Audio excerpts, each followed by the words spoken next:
Does international law still exist? Does it apply? Are there any standards that should be applied across the board to friend and foe alike? Or is there an exception for Israel and for the United States? The thing about morality is that it is based on principles of morals, not on who happens to be more powerful, who happens to be my friend, who happens to be my enemy. So the fact that this situation came so closely on the heels of the Ukrainian situation presented a moral dilemma. That is the first reason. The second reason, and it's perhaps a much more powerful one, is that the genocide that is taking place in Gaza today, despite the attempts to hide it from the international media, the fact that the BBC was very complicit, openly complicit, we've seen internal documents that said certain terms are not to be used. You're not supposed to refer to genocide, to apartheid. You are required to question the facts that everybody can see. You are required to say, anytime you're quoting figures from the Palestinian Health Ministry, that this is a Hamas-controlled health ministry, as if to suggest that you shouldn't accept their facts, even though their facts were very clear and understated, that the figures that they were given were only for verified losses, naming the age, the sex, gender, the identity card number of each of the victims, who have now over 55,000, and not mentioning all those who are buried under the rubble or who are missing. So they're really actually understating the figures. Never mind, you are required as an international news agency or as an American news agency to downplay the figures. You are required not to see what is happening. Your reporters, international reporters especially, are banned, prohibited from entering Gaza to photograph what's happening in real lifetime. You can only report through your Jerusalem office after passing Israeli censorship. Not only is the international media complicit in this way, but also there was a deliberate targeting of Palestinian reporters and journalists. Over 220 of them had been killed, sometimes together with members of their family. The number of reporters who were killed are greater than reporters who have been killed or journalists who have been killed during the Civil War, the First World War, the Second World War, Vietnam War, Korean War, the two Iraq wars, all put together. A greater number of journalists have been targeted and killed. Despite that fact, because of social media, the facts of the genocide are clearly known now all over the world. This genocide was taking place in real time, being videoed and broadcast 24/7, so that there was no ability to pretend that this is not happening. Even while the mainstream media is still downplaying it, denying it, coloring it in a certain way, refusing to use the word genocide, refusing to talk about the civilian casualties, refusing to talk about the targeting of journalists, the targeting of each and every hospital in the Gaza Strip, the targeting of all universities in Gaza, the targeting of all food distribution, bakeries, centers, etc. Despite all that, this genocide is well known and taking place. You know, when the Holocaust took place in Germany, it took place in the dark.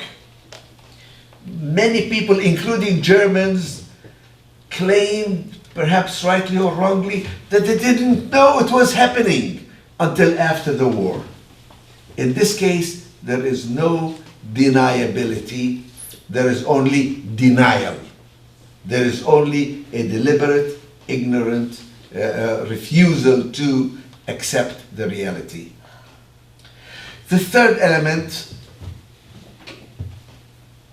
actually a separate element of under number 2, is the open statements by Israeli officials, from the president to the prime minister to the minister of defense to the head of the army to journalists to anchor people at every level of Israel, chief rabbis, commentators, anchormen, at every level of Israeli power structure. Statements were made that were clearly on their face genocidal. We want to kill them all. We want to destroy Gaza completely. There are no innocent people there. We have to destroy them, all of them. And the them does not only refer to Hamas. It refers to all Gazans. The policy is to prevent humanitarian aid from going in, openly calling for cutting off food and water and medical supplies, and openly stating, this is what we're doing. We're cutting off all food. So never before have we seen this level of open genocidal language. Not to mention the Amalek function, which I will talk about later, which is a commandment in the Torah calling for genocide, calling for killing men, women, children, and even animals. This reference to Amalek as a commandment in the Torah happily has been repudiated by almost all Jewish rabbis throughout history, that this commandment is no longer operative. The commandment of genocide, Amalek, killing entirely a people. However, that's been revived now in Israel by not only rabbis, but by secular people like Netanyahu himself, who's not a religious person, and it is the Bible tells us how to deal with these people. They are Amalek. They have to be destroyed. Okay. Third element, very important. This has been the first time when international law and international courts and judges have been deliberately targeted by the criminals. It's never happened before, ever.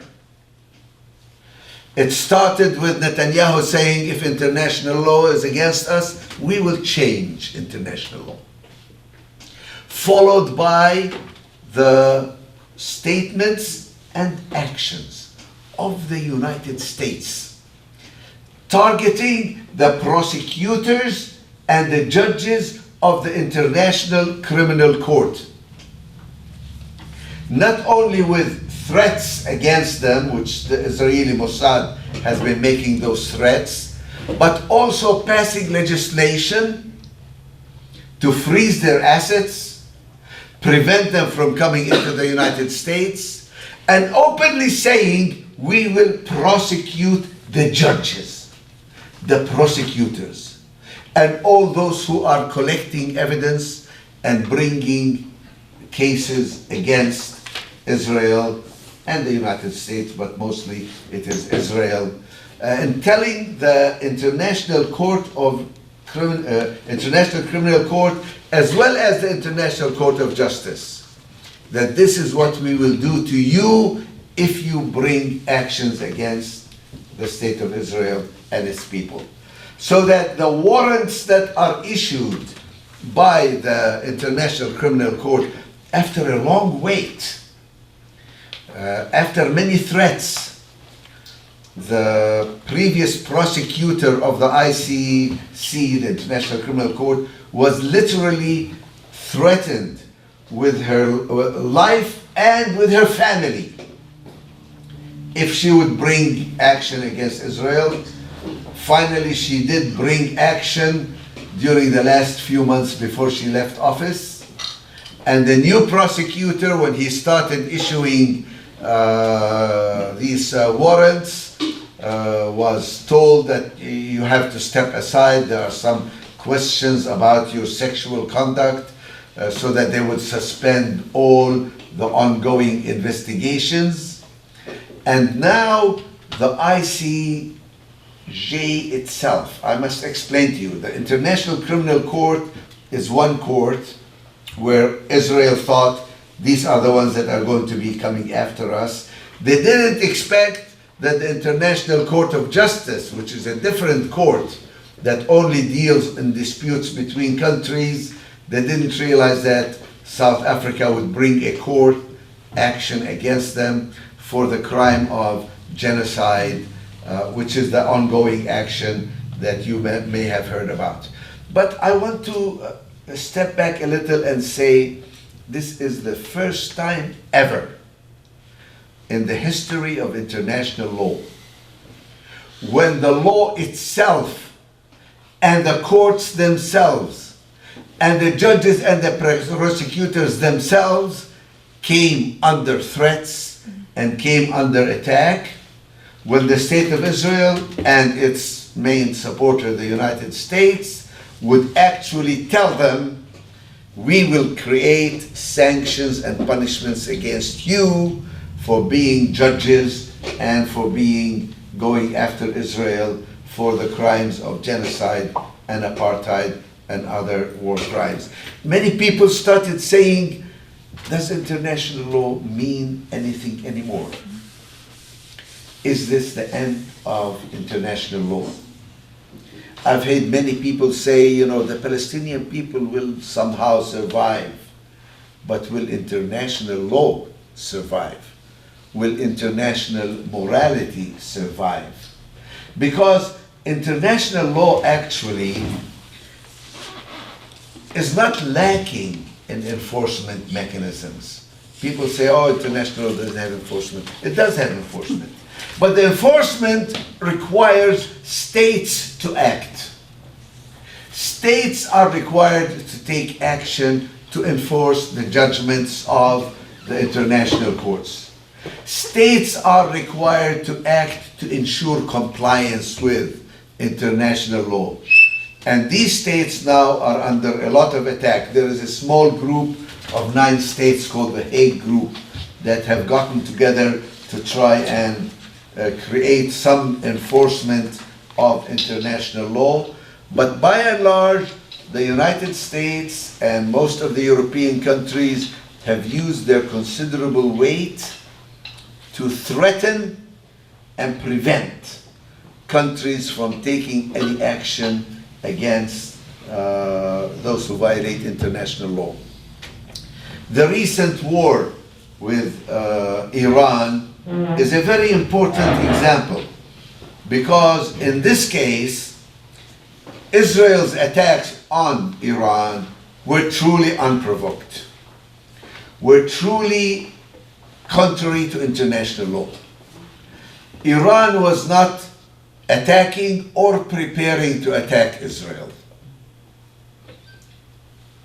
International law makes it very clear that the crime of aggression, breaking the peace, attacking another country is illegal. The only way you can do it is self-defense. Well, Israel says this is preemptive self-defense. Well, not really.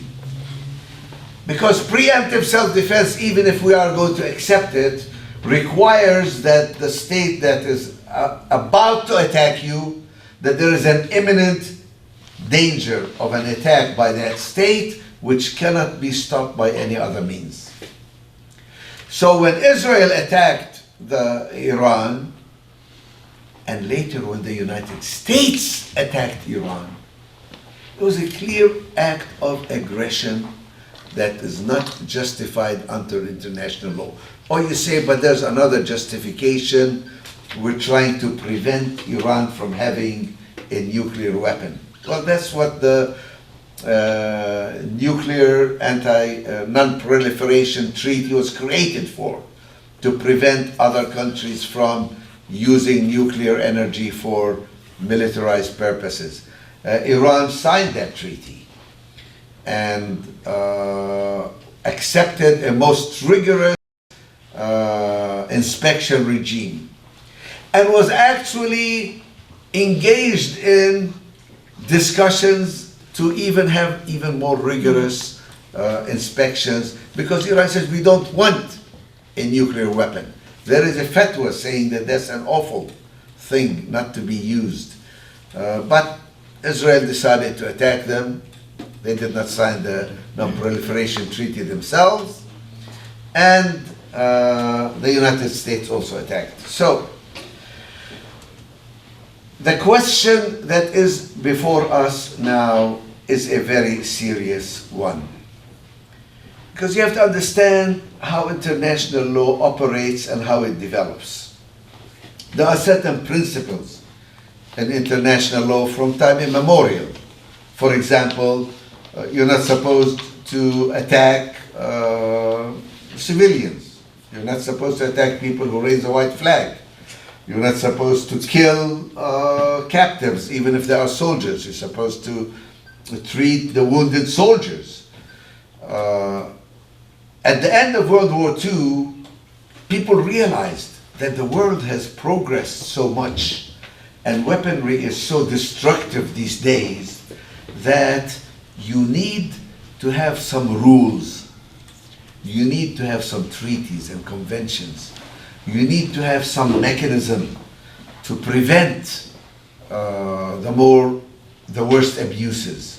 That's why the Geneva Conventions were created. They were actually created by the generals of the armies who won World War II to try and put some limits. How do you behave with a civilian population that comes under your control? How do you behave with respect to hospitals, with respect to civilians, with respect to wounded soldiers? The mechanisms that were created after World War II included the Universal Declaration of Human Rights, included a number of conventions. One of them is the Convention for the Prevention and Punishment of the Crime of Genocide, which is the basis for the South African case against Israel. There were other conventions also for the protections of the rights of the child, for the protection of women, a whole number of other, I don't want to mention them all. But I'm saying the very architecture of international law grew and became much more firm and much more clear after World War II. And the United States was one of the countries that helped that development. The last 10 or 20 years, the United States has taken a back seat, in fact has tried to prevent the further development of international law, including the creation of the International Criminal Court, which the United States did not want to accept, and it pressured countries not to join. When countries joined, and enough of them joined that it became law, they entered into bilateral treaties with any country that receives aid from the United States, which is like many, many tens of countries, dozens of countries, that they would not bring any action against the United States or its citizens before the ICC. Israel doesn't enjoy such bilateral treaties with countries not to bring action against it. Okay. To summarize, where are we today? Today, we are in a situation where there is a major attack on international law itself. Through the hypocrisy of the West, as I said, especially after the Ukraine, through the presence of clear evidence of an ongoing genocide that is taking place before our eyes, that cannot be denied, through the current, I would say, war against international law and international courts, people have to act. Different countries have to act, and civil society in each country must pressure their own governments to act. That is why boycotts, divestments, and sanctions are absolutely essential. When the government doesn't do enough, the people have to force the government to act. That is why Israeli soldiers, commanders, and politicians need to be arrested, questioned, interrogated, and tried. In different countries, not only before the ICC and the ICJ. Right now, in Australia and New Zealand, any Israeli who goes to these countries gets questioned at the border. Some of them have to fill in a 13-page questionnaire. Have you served in the Israeli army? In what function? In what location? At what time? We want to know if you're a war criminal or not. People in Spain are saying, if Israelis come into our country, we want to know, are they war criminals or not? Because crimes against humanity, including genocide and apartheid, and war crimes carry with them universal jurisdiction, which means every country has jurisdiction to try those people. There are outstanding warrants against Netanyahu and Gantz. More warrants should have been coming, and I think will be coming. Many of these warrants remain under seal until you catch the criminal, and then you reveal the existence of these warrants. In Israel today, they try at least to hide the identity of pilots in the Air Force, precisely for fear of their being persecuted in other countries. There is a lot that we can do in different countries to urge our governments to act against war criminals. Not because it's good for Palestine and Palestinians. Not because it is bad for Israelis. But because law is useful for all of us. We all need international law. I'll tell you something. Those who think that they are doing a favor to their Jewish neighbors by downplaying or refusing to deal with the crimes of the State of Israel are wrong. Because in fact, the issue is not Jews or non-Jews. To the contrary, I am proud that Jewish people in this country are among the best allies and the critics of the behavior of the Israeli army. Because eventually, when things change, and they will change, the backlash that we are going to see from real Jew haters and anti-Semites, including in this country, is going to be great.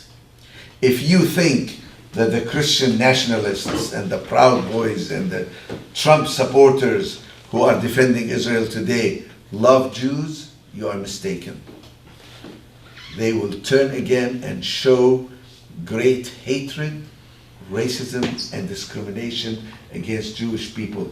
And it will be up to good, decent people who believe in human rights, who believe in international law, to defend them, to defend Jews, just like they need to defend Muslims now, who are being targeted even in this country by the haters.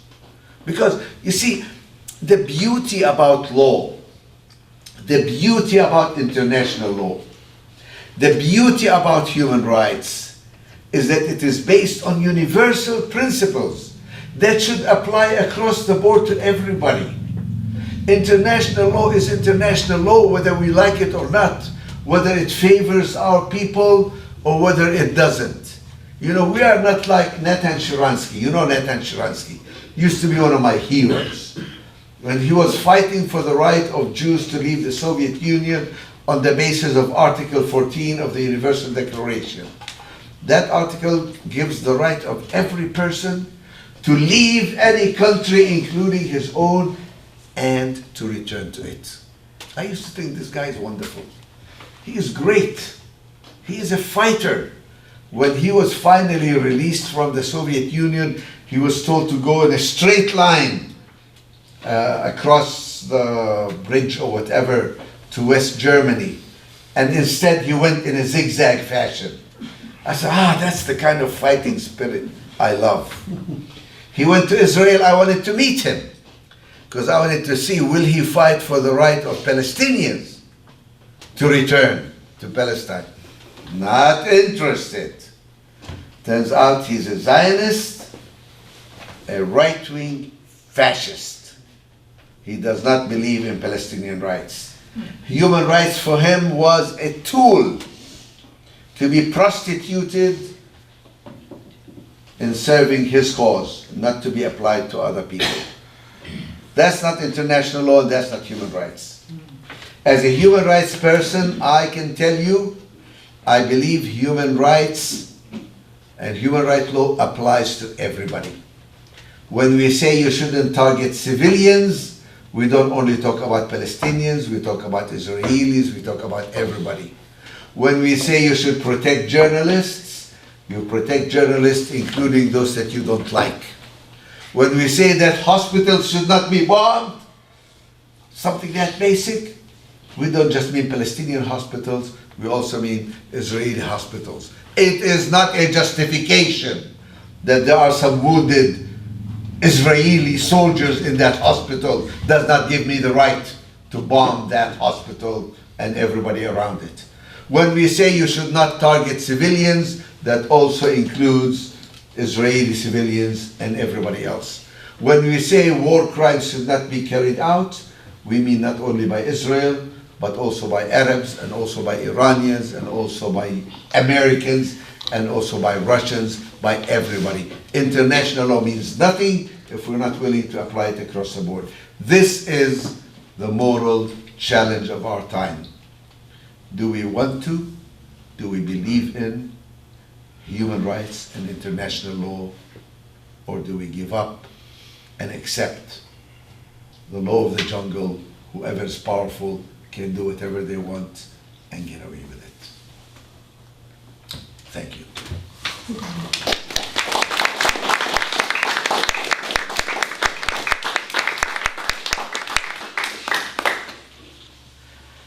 I understand we are now open to discussion or questions. I don't know if anybody is monitoring the questions that come online, but certainly we Yeah. Okay, so we can. I'm doing that, but why don't you start there in the museum, and then we can get to the Zoom questions. Thank you. We'll do that. Okay, anybody here has any questions they would like to raise to start the conversation? I have a question that I have long wanted to have answered. So when things happened in October of 2023, and then things started to unfold, there were some French human rights lawyers who said, Gaza, we are going to fight for you. We will make sure that you are protected. And I told my husband, who is Palestinian, and he said, nothing will come of that. And nothing came of that. And I'm just wondering, why does nothing come of any of these wonderful human rights lawyers who are trying to do something? Why did nothing come of the International Court of Justice? Why did nothing come from these French lawyers? What happens? Could we repeat the question for the audience? The question is right after October 7, this lady's husband told her, don't worry, there are French lawyers who are active in human rights who will make sure nothing happens in Gaza, that the Gazan civilian population is protected, that international law is respected. And she's saying he didn't expect anything to come of it, and in fact nothing came of it. International law was not applied. Basically, you are posing the same question that I posed in this lecture. The reason, and let's face it, is that there are powerful forces in this country, in Europe and elsewhere, who are willing to defend the actions of the State of Israel regardless of international law, and to punish anybody who would try to demand accountability. Those who even called for a ceasefire in this country were themselves attacked, maligned, and even criminalized. When the students in this country rose up with the encampments, there was a deliberate attempt to punish the students, the faculty, and even the universities who allowed their activities. So there are powerful forces who are trying to prevent international law from being implemented. I don't think they will have the last word. I still believe in international law, and I still believe that good, decent people throughout the world will not allow this kind of evil to continue. But that's also our duty. We can't just wait. You know, you talk about the arc of history, we are told, bends towards justice. But we have to also help it along and bend the arc. There's an organization called Bend the Arc. So we have to do our job to bend the arc and speed up the application of international law. Thank you.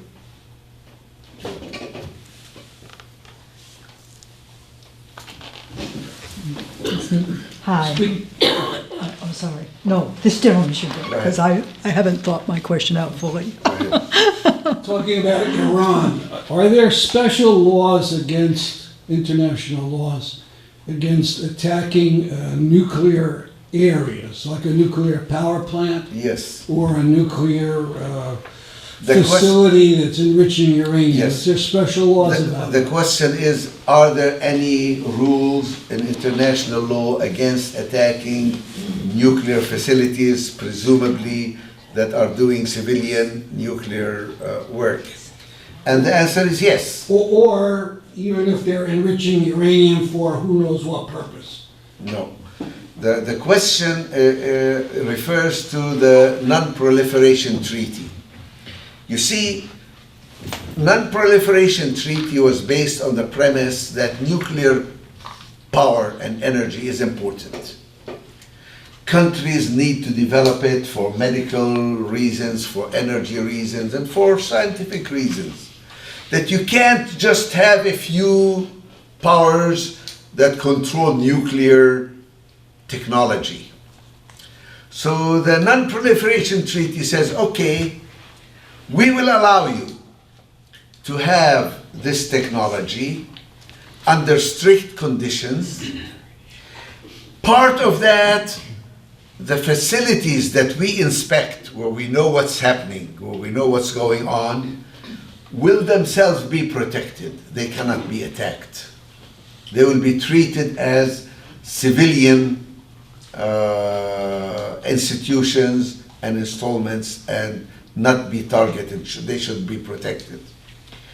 I think it was the Koreans who perhaps abused this and started enriching and ended up with nuclear weapons. So when Iran joined the Non-Proliferation Treaty, they plugged in all the loopholes and tried to make it very, very difficult for Iran to enrich or to achieve nuclear weapons. See, to achieve nuclear weapons, you need a number of steps. Enriching uranium to weapons grade 90% is one of these elements. There are other elements also in the equation. And Iran was probably in violation of the enrichment provision by going up from 20 to 60, which they, by the way, they did in response to some actions by the Israelis against it, targeting its scientists and refusing to carry out the provisions of their treaties. So in response, I'd say, I think it's a good thing to prohibit nuclear weapons. We don't need nuclear weapons. We need to get rid of the existing nuclear weapons, whether it's by Israel or the US or the USSR. We don't need nuclear weapons. Nobody needs nuclear weapons. The only possible justification, and I don't buy it, is as a counterbalance, because your enemies have it, you want to have it, and create mutual assured destruction, MAD, MAD. You want to create a MAD between yourself and your enemies, and that's why you have it. That's what Russia and America have. Mutual assured destruction. Does Iran need MAD against Israel? I don't know. I don't think so. I don't think nuclear weapons are ever a good idea. But let's talk about it. Let's prevent nuclear weapons from everybody. Let's force Israel to put its own nuclear facilities under inspection, not just Iran's. Nobody dares to talk about that, and haven't all these years. Every time, if I was Iran, I would never allow anybody to talk about anything nuclear without talking about Israel. When Israel has threatened Iran, made it very clear that they want to threaten it.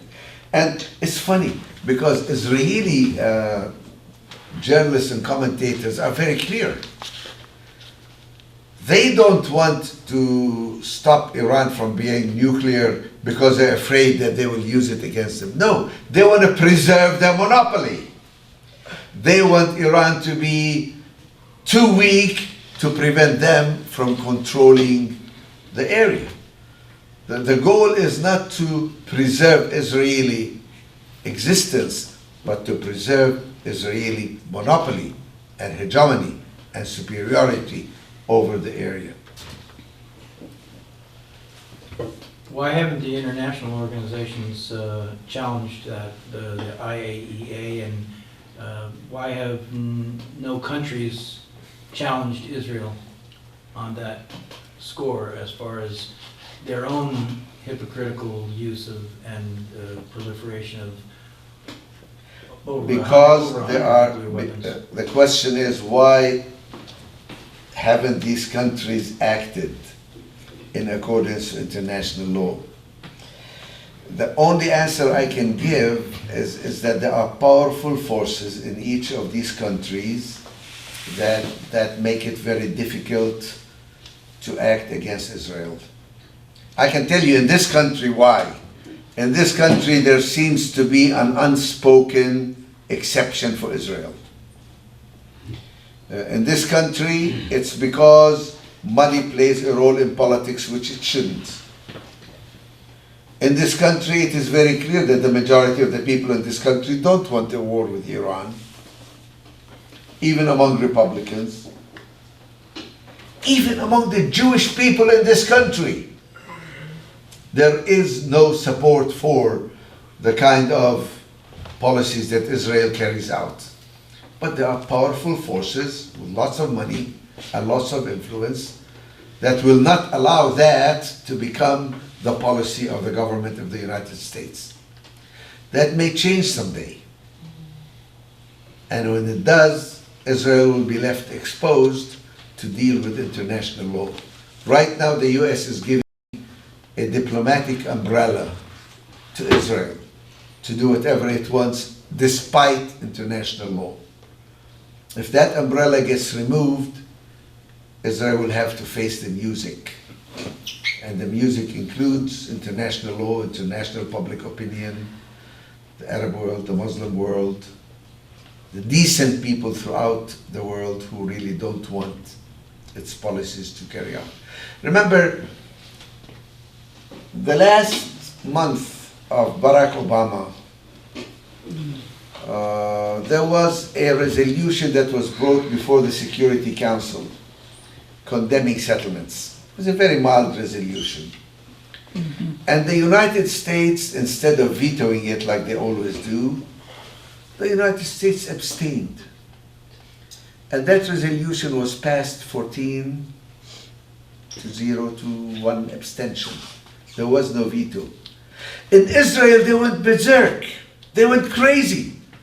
What do you mean? This is a knife in our back. We're counting on the US to always use the veto in our interest, regardless.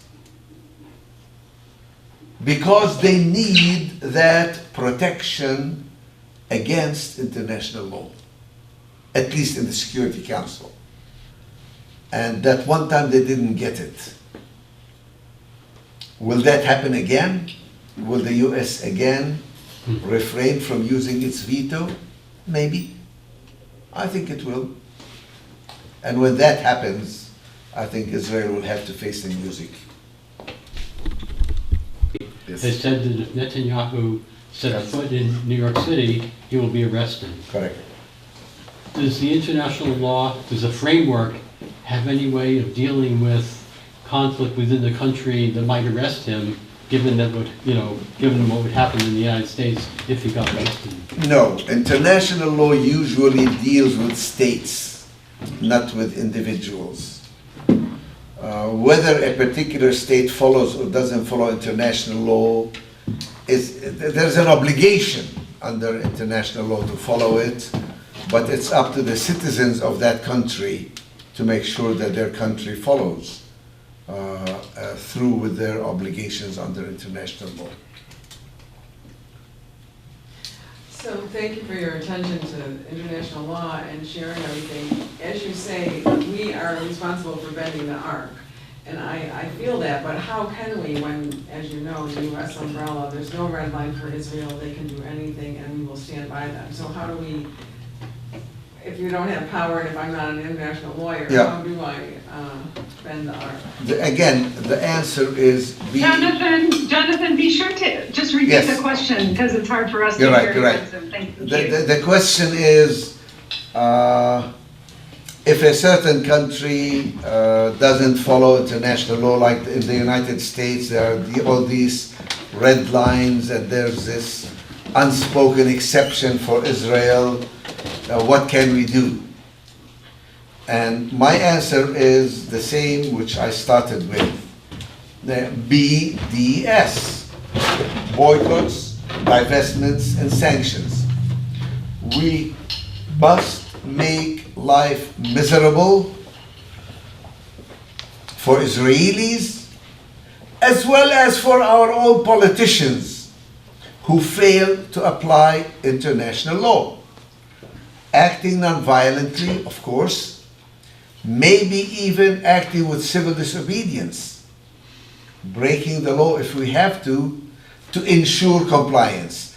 Recently in Philadelphia, they had a people's tribunal where they actually carried out a whole day of evidence against both the US government and particularly Senator Fetterman for his support for genocide, and brought the evidence and demanded that he be tried for complicity in the crime of genocide. There's a group that meets outside his office and sometimes his home once every week. Fridays at Fairman. Every week. It's been 83 weeks, rain or shine, they go out and they may be contributing to his having a nervous breakdown these days, because they are consistent, they are principled. There are actually more Jews there than there are non-Jews who are calling on that senator who's supposedly a Democrat, and many people voted for him, myself included, thinking that he was a progressive, and we were thoroughly disappointed. So people can do something. Governments don't act in a vacuum. And if governments don't act according to law or according to what we feel is the right thing, maybe we have to resort to civil disobedience. At least we have to resort to boycotts and divestments. How many cities, how many countries, how many unions actually buy Israeli bonds? Which means they are contributing directly to the Israeli economy. How many of them have arms industries which supply the Israelis with weapons? How many of them host Israeli institutions, academic institutions, which are complicit in the ongoing genocide? They need to be boycotted. They need to have sanctions. We have sports coming up. We have the FIFA tournaments coming up in the United States. Throughout the world now, whenever the Israelis show up to play soccer, the fans get up and say, this is genocide, get away, we don't want you, we don't believe you, we don't accept you. So sports provide an avenue for boycotts and for sanctions. And frankly, Israel is more worried about being kicked out of FIFA than they are about all the economic boycotts that are taking place against it. That's, by the way, how apartheid felt in South Africa. It wasn't so much the economic pressure. It was that sports that in the end, really had an effect and an impact on people in South Africa. I wonder if we can take a few questions from Zoom land here. Please. We have a lot of questions. I'm trying to just summarize them into a couple of short paragraphs. So I'm going to just read that, and you can decide what you want to address. And I'm sorry if I haven't gotten to everyone's specific question, but I've tried to kind of combine them. So there's a lot of interest about this collapse of international law. And you talk about it being challenged at the state level through efforts like PBS. And so there's concern about whether the collapse of international law has actually created more violence on the international stage, and if international law is even viable, if war is always an option. And in the meantime, how do we stop a genocide when there's this ongoing process of ethnic cleansing and killing of Palestinians and displacement? Some people are specifically interested in the dwindling Christian population in Palestine. And is there any role for the UN police or other international body to protect Palestinians or create some kind of space for people to catch their breath? And what do we do about this ongoing unconditional support of the United States for Israel that allows this to continue? I know that's a mouthful, but just kind of see where you would like to take all those questions. Thank you so much. Okay. Where do I start with answering these questions? The first question is, how do we stop an ongoing genocide while it's taking place? Frankly, the only way we can physically stop that right now is to get some food into Gaza. Unfortunately, the Egyptian army has not allowed, the Egyptian regime has not allowed, has been threatened, they could not allow people to come in. So that's where the flotilla came in. People came by ship, by boats, and so far they have failed. And the idea was, if instead of one boat, you had 1,000 boats coming in. The Israeli army would be under very great pressure to do something. Right now they are feeling the pressure, but not enough. That's why they came up with this idea of the Gaza humanitarian group, which is really weaponizing food. Oh, we'll let food in, but we'll do it in our way to help bring everybody down from the north to the south and make them accountable to us, where we check every person who picks up the food, where they need our permission every time. I think, there's a group of veterans that are fasting outside the United Nations. I joined them for a few days. We need more people to take action where, how can we eat when somebody is being starved to death deliberately? Not that they are starving, they are being starved to death.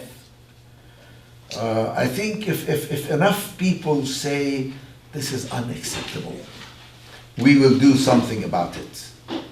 Maybe there has to be a strike or a demonstration inside the cafeteria at the US Senate.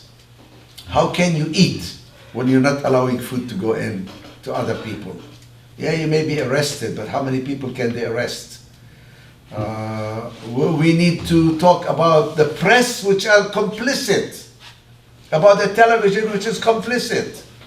Maybe we need to pick it outside the TV stations. How come you are not covering it? People are being starved to death. We cannot accept this.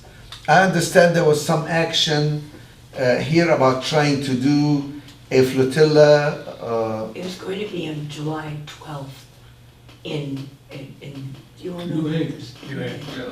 In the harbor. In 2 weeks. In 2 weeks, there is a flotilla that's going to be enacting what is happening in Gaza here. I think there needs to be more clear demonstrations with a lot of political pressure. Sorry, we need to demonstrate outside churches. Yes. Why are you quiet?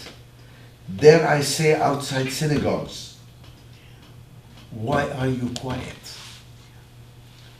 People in your name are starving people. Is this acceptable to you? How does this square with your values as Jews, as Christians, as Muslims, outside mosques? Why are Muslims quiet and silent? How dare they be quiet and silent when this is taking place? So, yes, we do have tools of nonviolence that we need to use to bring up. This is why this is the moral issue of our generation. The silence is deafening and totally unacceptable. See, another question. People concerned about the dwindling Christian population. It's interesting. Gaza used to have about 2,000 Christians. It now has about 800. Most of them are hiding in 2 churches, including one church that's one of the oldest in Christendom. That was attacked by the Israelis. The Pope, of blessed memory, used to call that church every night and ask about their health and pray with them.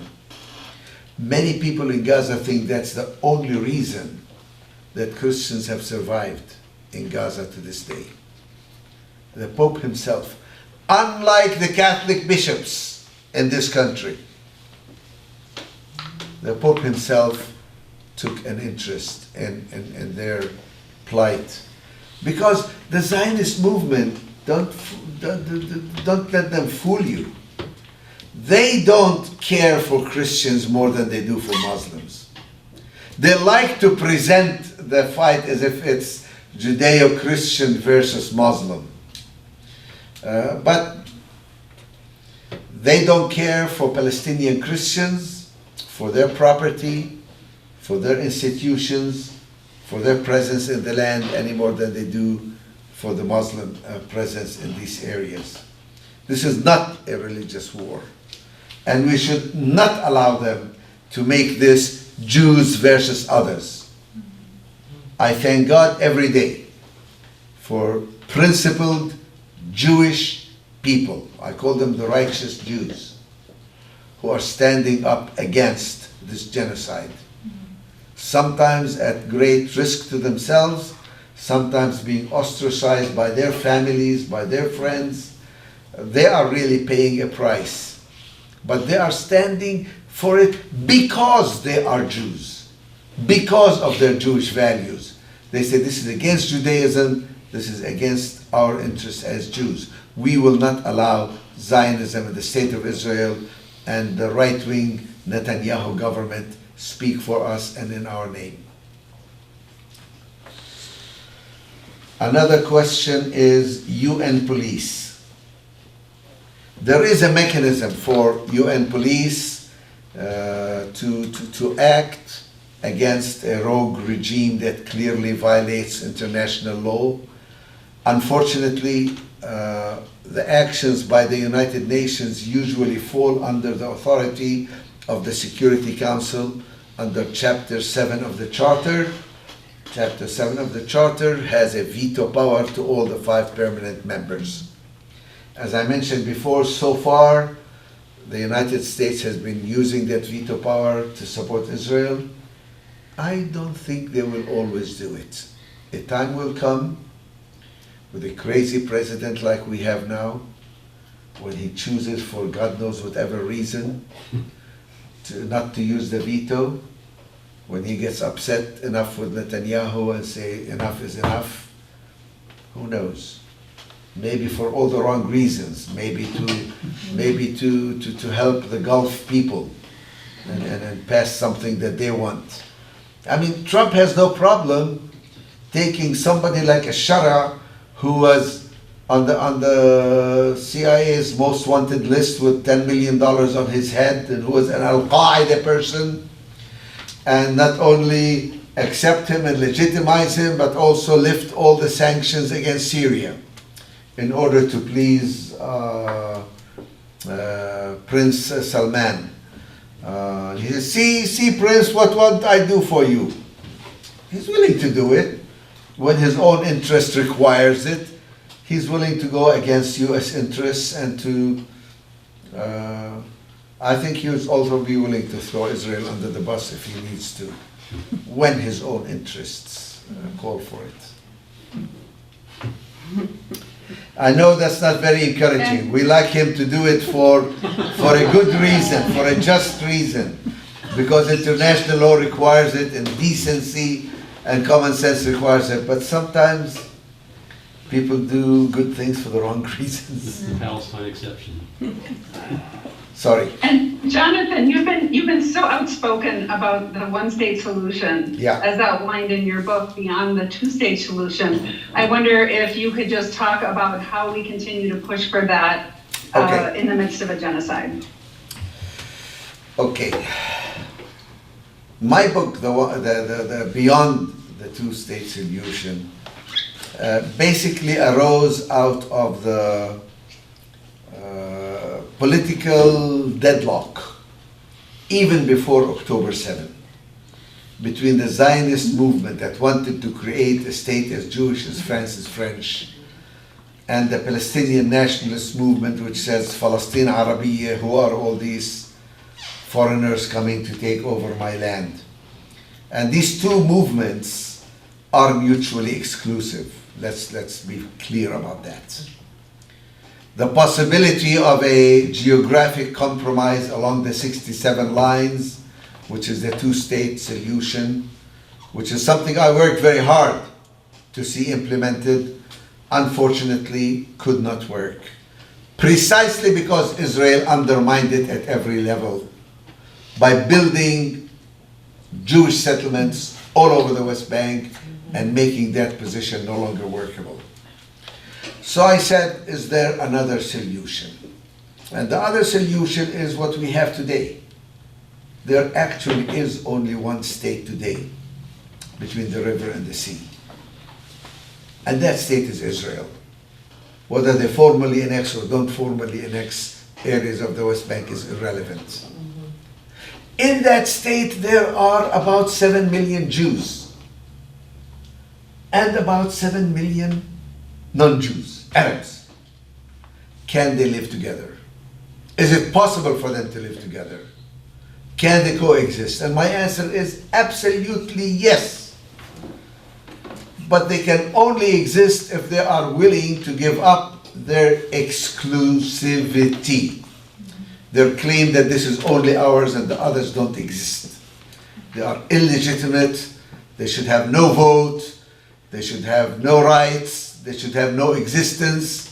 In fact, if possible, they should be pushed out and kept out. Either party would love to do that to the other party. I'm not saying it's only the Jews. Palestinians would love to have no more Zionists in their land, but they know that that cannot happen. And so they accept the reality that these people live there. But we want to live in conditions of equality, not exclusivity. Yes, we want a Palestinian state, but we recognize that that state is going to have at least half of its citizens who are not Palestinian, who are Jewish. Yes, maybe they want a Jewish state, but they have to recognize that half the people in their Jewish state are not Jews. So the state has to be both Jewish and Arab, has to satisfy the basic needs of both groups. And it can. This is what I wrote in my little book, Beyond the Two-State Solution. I urge you to read it. You can buy copies of it here in the back, or you can download it for free from the Nonviolence International Center, nonviolenceinternational.net. You can download it for free, or you can order it through, hate to say it, Amazon, but it is available. It also has a nice little executive summary in the back, if you don't like to read a lot. And in 8 or 10 pages, you can get the essence of how it's possible for Jews and Arabs to live together. You know, we've lived together for 13 centuries. Until this past centuries, Jews and Arabs lived together quite well. Quite well. Quite well. The big problems of anti-Jewish hatred and discrimination and racism are mostly a Western Christian phenomenon. It's, you know, the pogroms did not take place in Damascus, but in Poland and Russia. And the Inquisition took place in Spain, not in Cairo. And the Holocaust, of course, took place in Germany, not in the Middle East. It is possible for us to live together. It's a lie that we've always been enemies. We haven't. And we can be able to live together again. But only as equals, not as lords and masters over slaves who have no rights.